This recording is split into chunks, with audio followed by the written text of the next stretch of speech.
सबसे बड़ा पुण्य।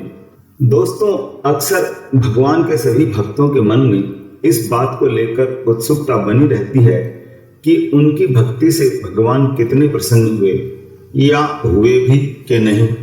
इस कारण वे रात दिन भगवान के नाम स्मरण और पूजा आराधना में लगे रहते हैं। लेकिन क्या भगवान की प्रसन्नता के लिए यही सब कुछ आवश्यक है?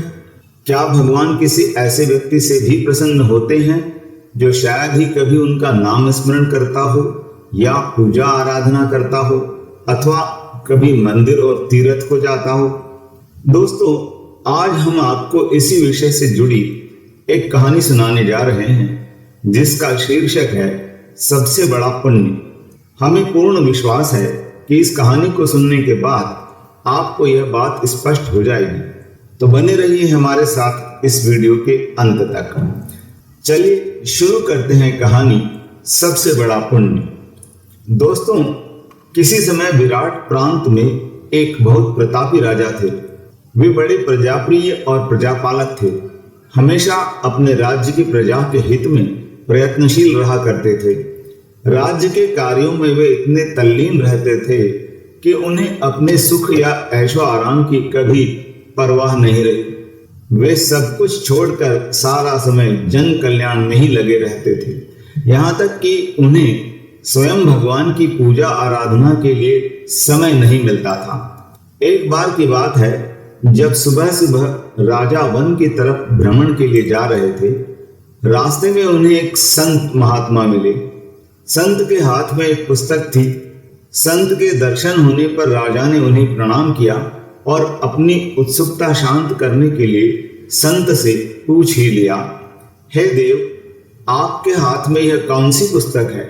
वास्तव में वे संत एक देवता थे जो भगवान के परम भक्त थे और धरती पर किसी विशेष उद्देश्य से घूम रहे थे। संत देव ने राजा से कहा, राजन, इस पुस्तक में उन सभी लोगों के नाम हैं जो सदा भगवान का नाम स्मरण करते रहते हैं।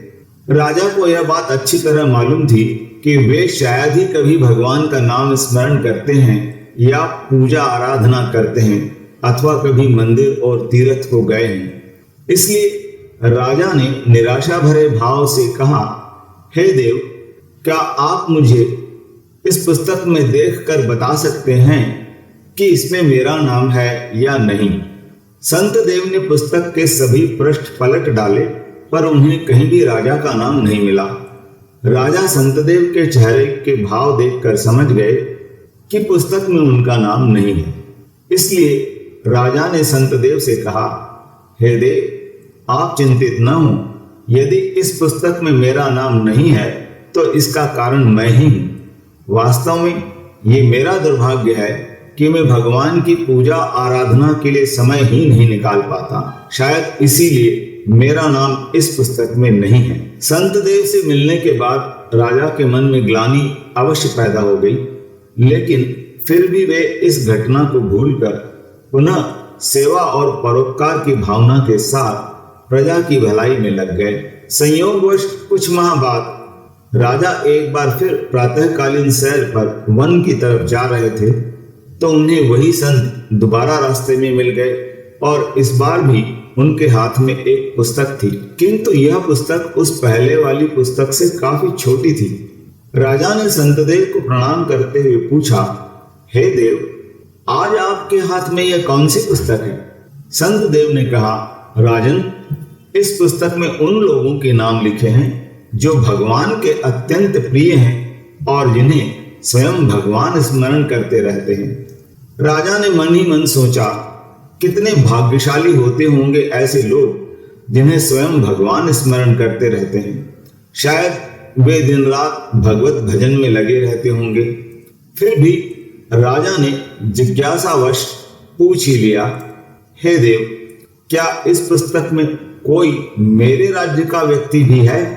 संत देव ने पुस्तक खोलकर जैसे ही देखा तो बोले, अरे वाह, क्या बात है राजन, आपका नाम तो पहले पन्ने पर सबसे ऊपर है। राजा ने अचंभित होते हुए कहा, यह कैसे हो सकता है? मैं तो यदा कदा ही मंदिर जा पाता हूं और ना ही कभी भजन पूजन करता हूं, क्योंकि मुझे प्रजा के कार्यों से ही फुर्सत नहीं मिलती। फिर मेरा नाम इस पुस्तक में कैसे हो सकता है? संत देव ने कहा, राजन, इसमें कोई आश्चर्य की बात नहीं है।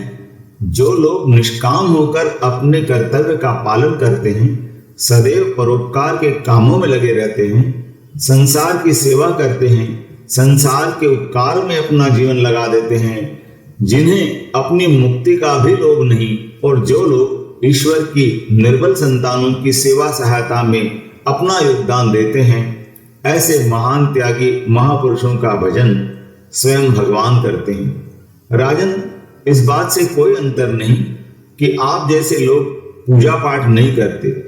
असल में आपके द्वारा किया गया प्रत्येक कार्य भगवान की पूजा ही है।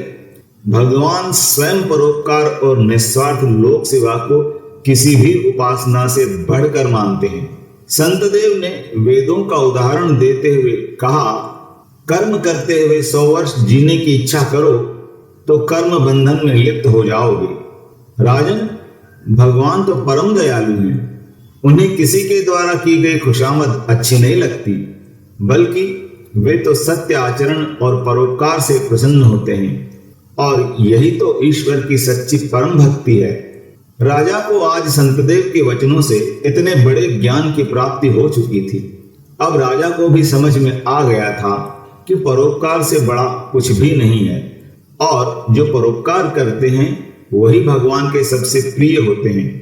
मित्रों, जो भी व्यक्ति निस्वार्थ भाव से परोपकार में लगा रहता है, भगवान भी प्रतिपल उसके कल्याण के लिए प्रयत्नशील रहते हैं।